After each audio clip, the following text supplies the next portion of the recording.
Fala pessoal, beleza? Aqui é Todd Cavalcante, seguindo com o tutorial de Golang. Nessa aula a gente vai ver channels. Antes eu peço que vocês divulguem nas redes sociais de vocês o código fluente. Aqui é um curso que eu divulgo como afiliado. É só clicar aqui para vocês terem mais informações. É um curso bem completo. Aqui são os links das redes sociais, né? Algumas são minhas mesmo. Aqui empresas de cloud, que eu deixo aqui também, são links de afiliados. Aqui é Digital Innovation, que tem vários tutoriais gratuitos, já fiz vários bootcamps e tal. Aqui comunidades, para vocês conectarem a outros desenvolvedores. Aqui meu LinkedIn, pode me adicionar se quiser. Meu GitHub, pode me seguir se quiser. Aqui é o link direto para o código dessa aula, né? O código referente a channels. Aqui meus canais no YouTube, né? Alguns dos meus canais. Aqui um QR Code para doações via Pix, para quem quiser ajudar o projeto aqui do Código Fluente, com os tutoriais gratuitos, né, da continuidade. Aqui também um link para doações. E vamos seguir então. Channels são tubos que conectam Go Routines, né, rotinas Go, dentro de seus aplicativos Go, que permitem a comunicação e posteriormente a passagem de valores de e para variáveis. Eles são incrivelmente úteis e podem ajudá-lo a criar aplicativos de desempenho incrivelmente alto e com muitas rotinas concorrentes em Go, com mínimo esforço em comparação com outras linguagens de programação. Isso não foi um acaso. Ao projetar a linguagem Go, os principais desenvolvedores decidiram que queriam simultaneidade dentro da linguagem e torná-la o mais simples possível, deixando para os desenvolvedores a liberdade para trabalhar no que é realmente mais importante. Teoria. Dá um refresh aqui que eu tenho um negócio errado nesse parágrafo. Já corrigi. Tá. A ideia de canais não é nada nova, pois, como muitos dos recursos de simultaneidade, isto é, rotinas que acontecem em paralelo, esses conceitos foram trazidos de nomes como Horace Communicating Sequential Processes, de 1978. E até mesmo de Guarded Command Language, GCL, de 1975. A Guarded Command Language é uma linguagem definida por Edsger Dijkstra, não sei se é assim que pronuncia, para a semântica do transformador de predicado. Ele combina conceitos de programação de uma forma compacta, antes que o programa seja escrito em alguma linguagem de programação prática. Sua simplicidade facilita a comprovação da correção de programas utilizando a lógica de OR. Os desenvolvedores da linguagem Go, no entanto, têm como missão apresentar esses conceitos da maneira mais simples possível para permitir que os programadores criem aplicativos melhores, mais corretos e altamente concorrentes, né, simultâneos, com várias rotinas acontecendo ao mesmo tempo em paralelo. Um exemplo simples. Então vamos começar com um exemplo simples de como channels funciona. Vamos criar uma função que vai calcular um valor aleatório arbitrário e passar de volta para uma variável do tipo channel chamada value. Então está aqui o código, mas vamos ver ele aqui pelo VS Code. E olha só. Se a gente rodar isso daqui, vai acontecer uma coisa que é o seguinte, ó. Ele está gerando aqui sempre o mesmo valor. Fiz uns testes aqui. Tô rodando, ó. Se eu rodar de novo, está gerando sempre o número 1, quando na verdade deveria gerar um número entre 1 e 10. O curioso é que se eu coloco 100 aqui, por exemplo, ó, vou salvar. Ctrl S, né, para salvar. Vou rodar de novo. Vamos ver se com 100 ele funciona.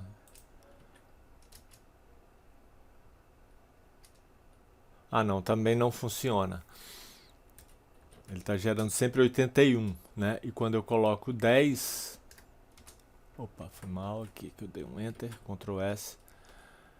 Ele está gerando sempre o número 1.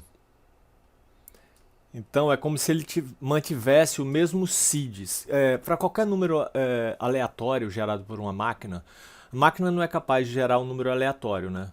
Não é uma coisa natural, porque se você for olhar, Qualquer geração de um número aleatório pela máquina, pelo computador, em algum momento você vai encontrar um padrão. Porque na verdade ele faz uma sequência de cálculos para tentar simular uma aleatoriedade. Mas essa aleatoriedade ela não existe, né, digitalmente. Né?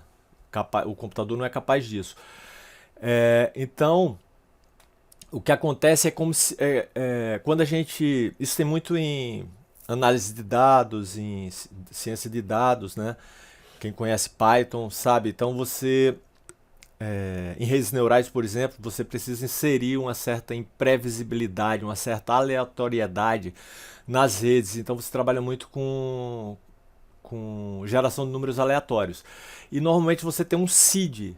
E para você testar qualquer coisa que você esteja fazendo, você define um seed para que ele gere sempre ou uma sequência de mesmos números, ou aí você quer trocar aquele seed, você troca por um outro número. Seed de semente é como se fosse o número inicial para que a máquina consiga, né, para que a rotina que simula essa aleatoriedade, ela iniciasse um cálculo qualquer e daí ela consiga gerar um número pseudo-aleatório.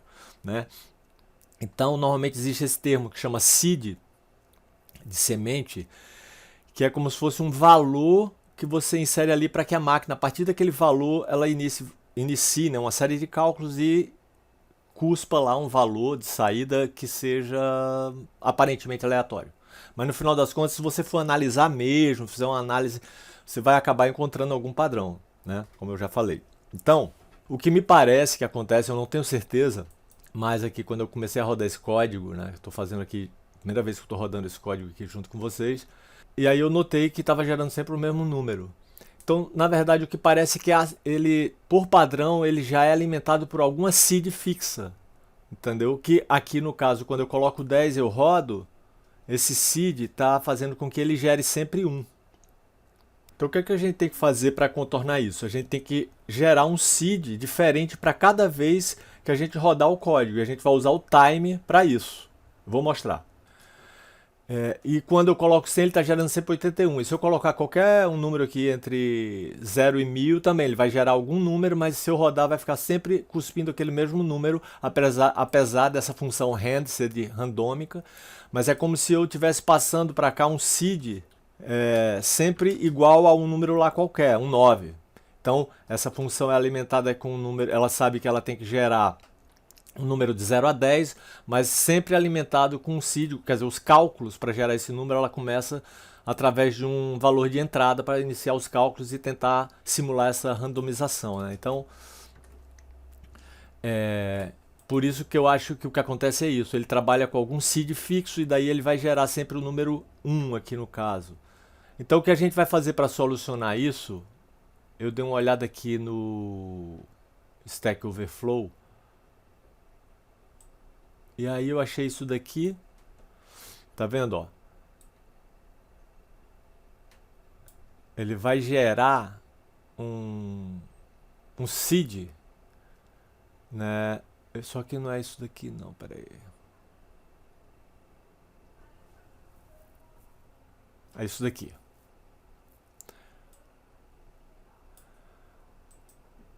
Eu vou jogar aqui no rand, que a gente tá usando aqui, uma seed aleatória. Cada vez que ele deixa eu salvar aqui, ele está reclamando que ele vai ter que importar o timer aqui. Eu vou salvar, acho que ele vai importar automaticamente. Ó, já importou. Então, o que acontece é, eu estou usando o rand aqui que a gente importou do math, e eu estou chamando a função seed dele, e através desse time, now, que é o tempo de agora, ele vai gerar um número baseado nesse tempo aqui. Então, o seed referente ao rand, ele vai mudar a cada vez. Né? E daí ele vai gerar um número diferente entre 0 e 10 com essa linha aqui. Entendeu? Se eu colocar aqui um número fixo, ele vai sempre gerar a mesma coisa. Deixa eu colocar, sei lá, vou botar um 1 aqui, por exemplo. Se eu rodar, provavelmente ele vai gerar o mesmo número, assim eu acredito. Ó, tá fazendo a mesma coisa. Se eu colocar talvez 5, vamos fazer um teste aqui.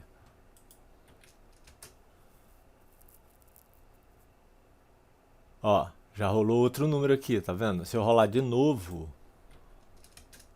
vai dar 6 de novo, porque o seed tá igual, ó. Eu tô usando 5 como seed.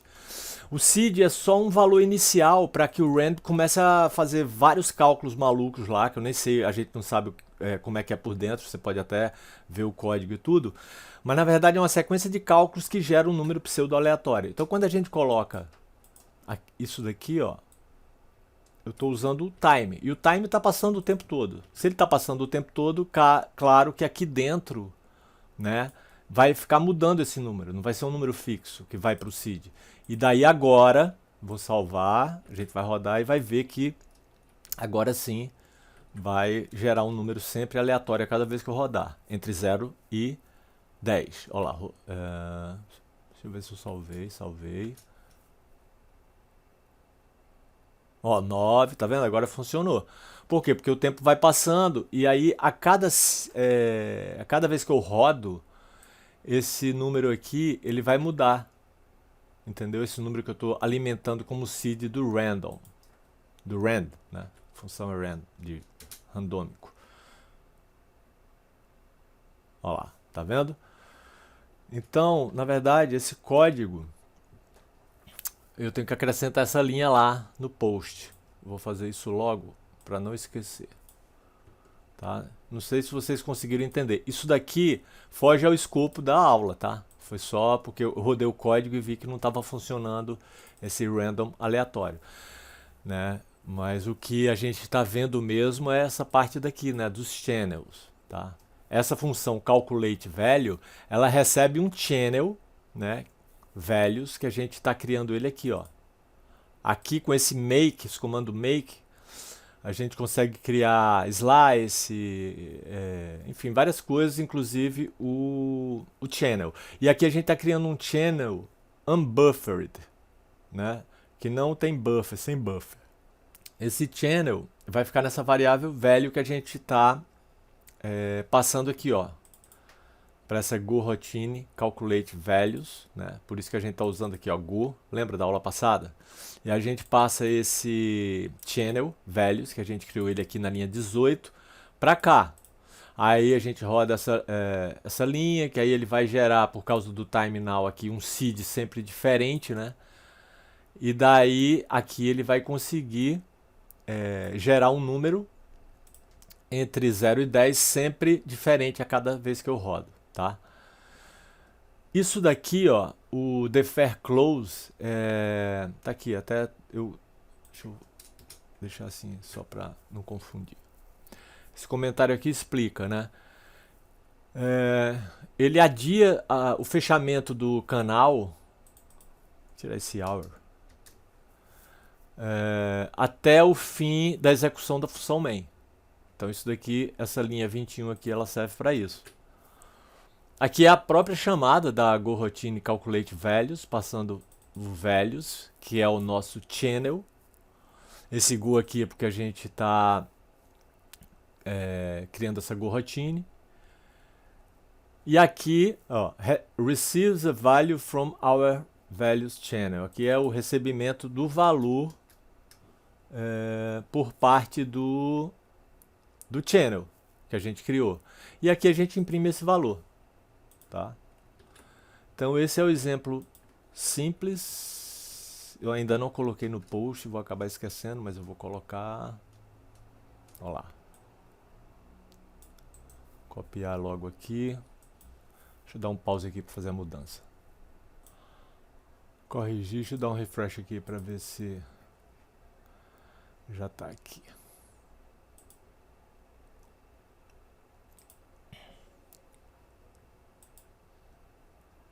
Tá aqui, ó. Era essa linha aqui que estava faltando para o código rolar. Beleza.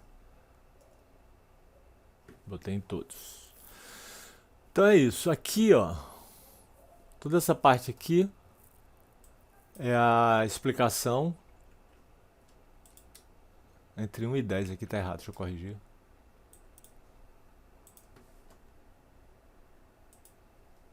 Beleza. Vamos para o código 2. Ó, cadê? Instanciar e usar canais em seus programas Go parece bastante simples até agora, mas em cenários mais complexos?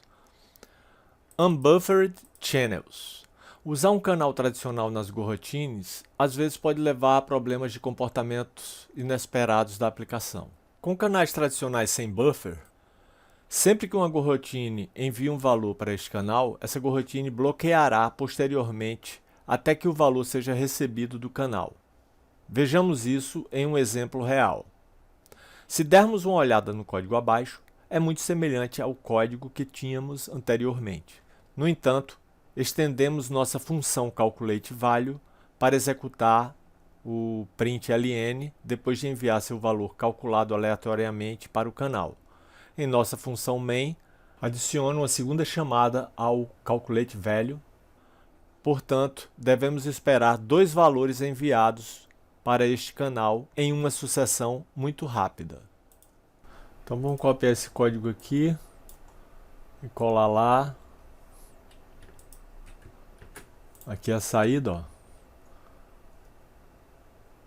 No entanto, quando você executa isso, deve aparecer apenas a instrução final de impressão da nossa primeira coroutine que é realmente executada.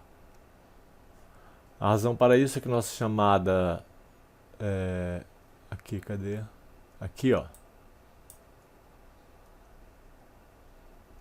Foi bloqueada em nossa segunda coroutine e posteriormente a função main conclui sua execução antes que nossa segunda coroutine tivesse a chance de concluir sua execução, né? Então essa segunda coroutine aqui, ela não vai ter a chance de ser executada, né? Aqui é o 2, vou colar, vou salvar. Salvou. Ele está reclamando. Ah, é porque eu coloquei aqui todos os arquivos. Acho que isso aqui não dá certo por causa do main, sacou?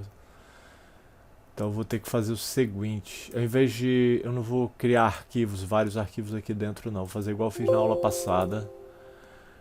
Eu vou deletar aqui. Vou chamar só de channel mesmo. Eu vou comentar esse código que a gente rodou primeiro. Opa. Vou comentar isso tudo. Vou salvar e agora eu vou colar o segundo código, o segundo exemplo. Eu vou salvar aqui.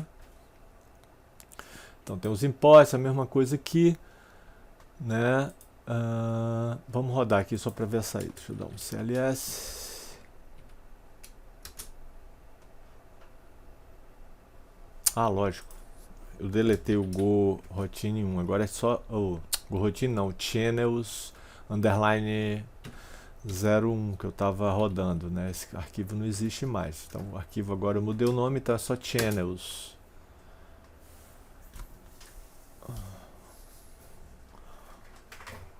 Olha lá. Engraçado que ele gerou 9 aqui duas vezes. É porque o time...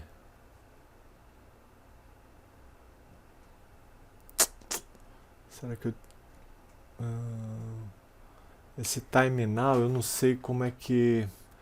Quando roda muito rápido, ele vai gerar o mesmo número, ó. Porque o time ele não muda tão rápido, eu acho. Tá vendo, ó?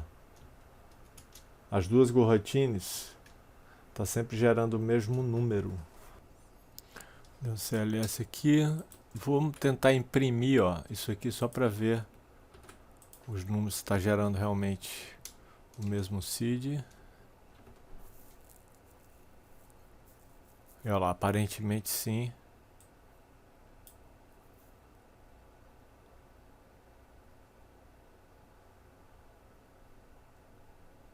Não.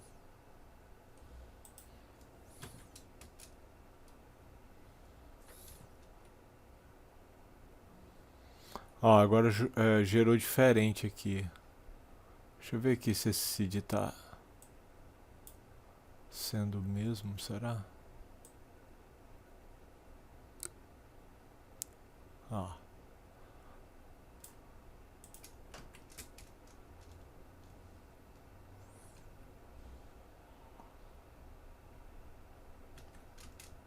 Aparentemente agora está funcionando, é isso mesmo?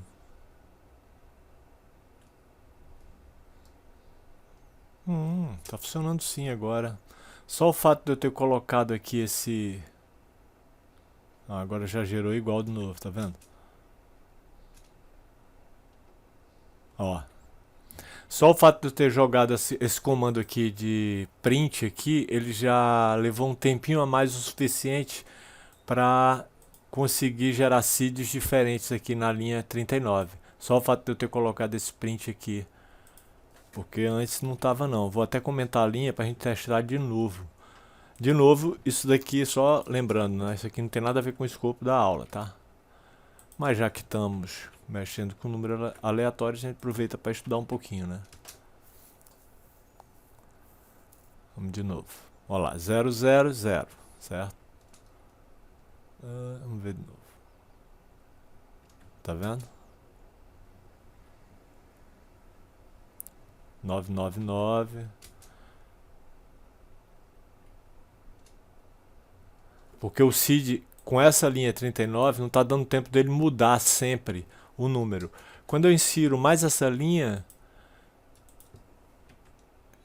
tem uma diferençazinha talvez no tempo de execução e ele consegue, ó, tá vendo? Aí já gerou aqui diferentes números, tá vendo? E aqui ele só imprimiu esse daqui.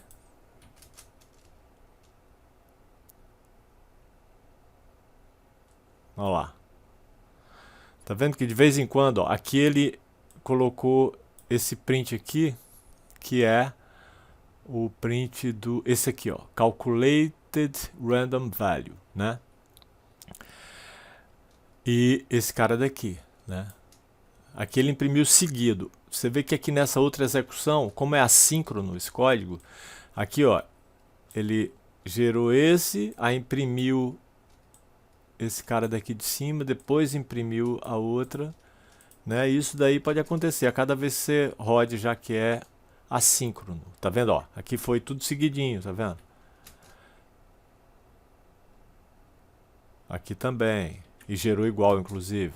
Cada vez que você rodar, ele pode... Ó, aqui já foi alternado, tá vendo? Ele imprimiu aqui esse time now aqui de cima, que é só o time now. Depois ele veio para o seed, aí gerou o número, imprimiu essa linha aqui, imprimiu isso daqui, né? E gerou valores diferentes. Bom, beleza. Voltando ao... Eu vou deixar esse print aqui só por causa disso, tá? Se quiser, você pode tirar, até porque não é número random, né? Número aleatório que é o foco aqui. Então, o que acontece? Então, a razão para isso é que nossa chamada da cValue, isso aqui eu acho que eu já falei, mas tudo bem, vamos repetir, foi bloqueada em nossa segunda goroutine. Então, ela foi bloqueada na segunda goroutine. E, posteriormente, a função main conclui sua execução antes que nossa segunda goroutine, né, consiga imprimir. Então, na verdade, esse C, né, que recebe o value aqui, ele bloqueia, né, a execução dessa linha 44 da segunda goroutine.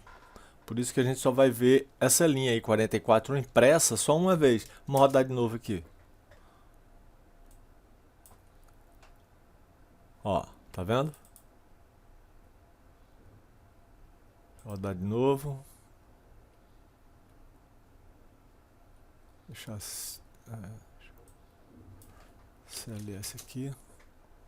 Ver se cabe o código todo na tela.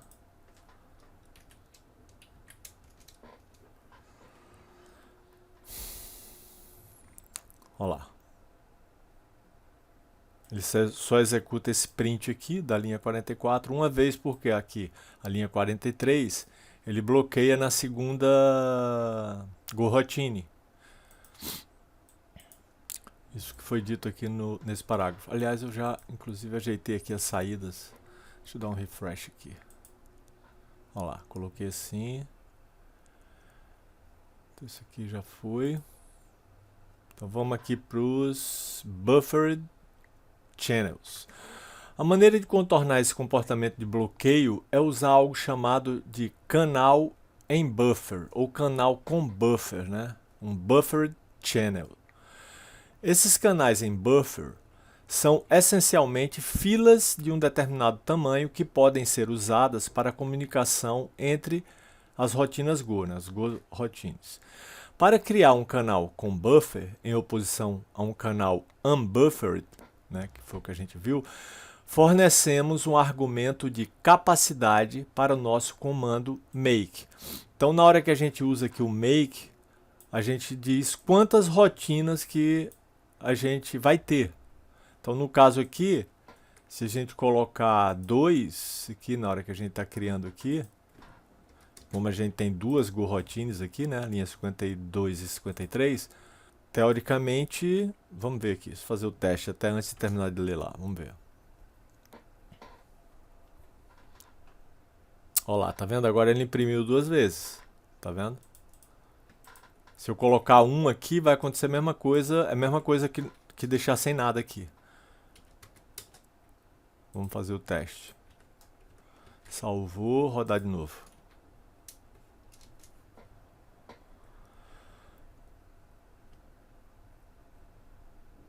Aliás, ele nem roda. Com 1, aqui no caso, ele nem imprimiu.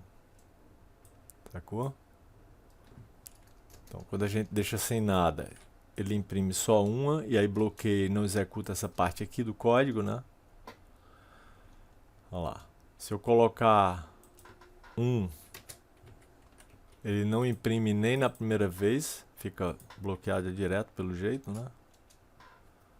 Pelo menos foi isso que aconteceu agora no teste, é isso mesmo. Se eu colocar 2, aí ele vai saber que tem 2 Go routines e aí vai imprimir, ele não vai bloquear até que a segunda Go routine acabe.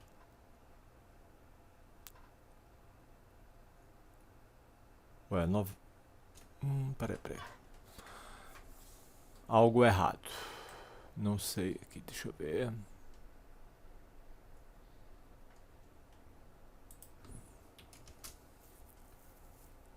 Então acho que tem que ser 3. Tá certo, acho que é isso. Eu tenho que colocar o número 3 aqui. Porque são 3 Go routines, na verdade, se você parar para ver. Porque tem uma Go routine principal, né, na verdade. A main é a Go routine principal. Todo programa Go, mesmo que você não declare nenhuma Go routine, ele vai ter uma rotina principal, né?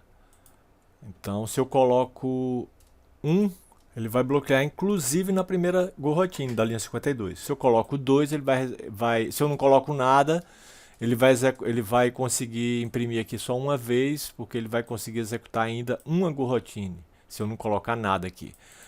Se eu coloco 1, eu digo que tem uma Go routine, ele executa só a Go routine main e não vai imprimir aqui essa linha nenhuma vez, a 44. E se eu coloco 3, né, a gente tem 2 Go routines aqui e mais a main, então ele vai imprimir correto. Vamos ver, né? Vamos fazer o teste. Exatamente. Então tá aqui, foi isso que a gente fez, né?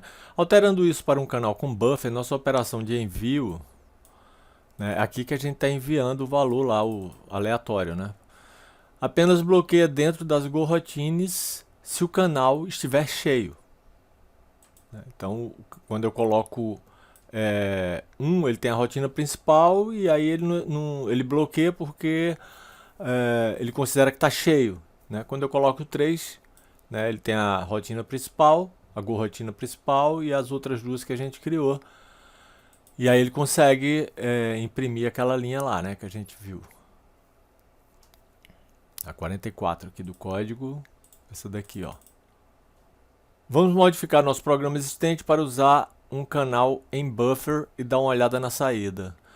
Observe que foi adicionada uma chamada para time sleep na parte inferior da nossa função main para bloqueio preguiçoso, que é o lazily block, na função main, o suficiente para permitir que nossos Go routines concluam a execução.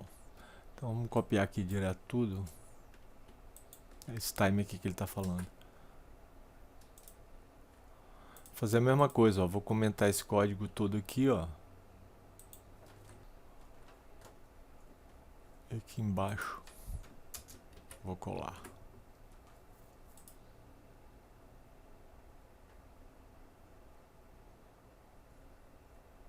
Tá reclamando de... Ah, tá. Faltou fechar aqui. Acho que eu não copiei tudo. Exatamente, ó, faltou aqui a chave.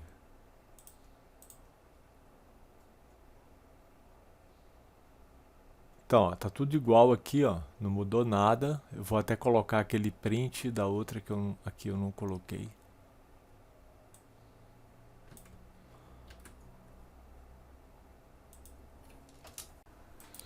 Agora vamos executar. Opa.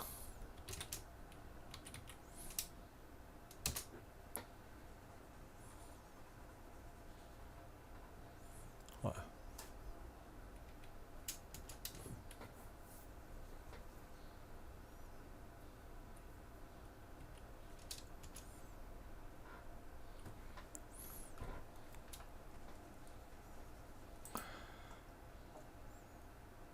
E aqui ele imprime sempre aqui o último valor, né, que ele recebeu aqui da Gorrotine. Ó, tá vendo? Foi o 3 aqui. Aí ele imprime aqui no final. Porque aqui é a impressão já dentro da main, né? Essas outras aqui são essas impressões aqui, ó.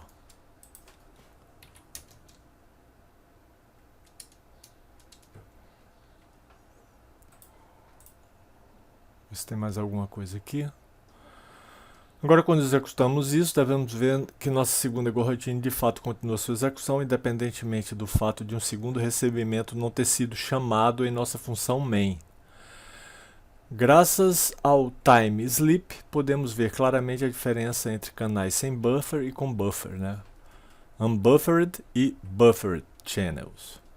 E a sua natureza de não bloqueio quando não cheios. E é isso. Eu fico por aqui, então. Eu peço que vocês tiverem gostado, divulguem nas redes sociais de vocês, divulguem com os amigos, sugiram tutoriais, se inscrevam nos canais, façam doações, ó, super importante para a continuação do projeto, dos tutoriais gratuitos. Tem esse QR Code aqui para doação via Pix. E é isso, valeu, obrigado e até a próxima.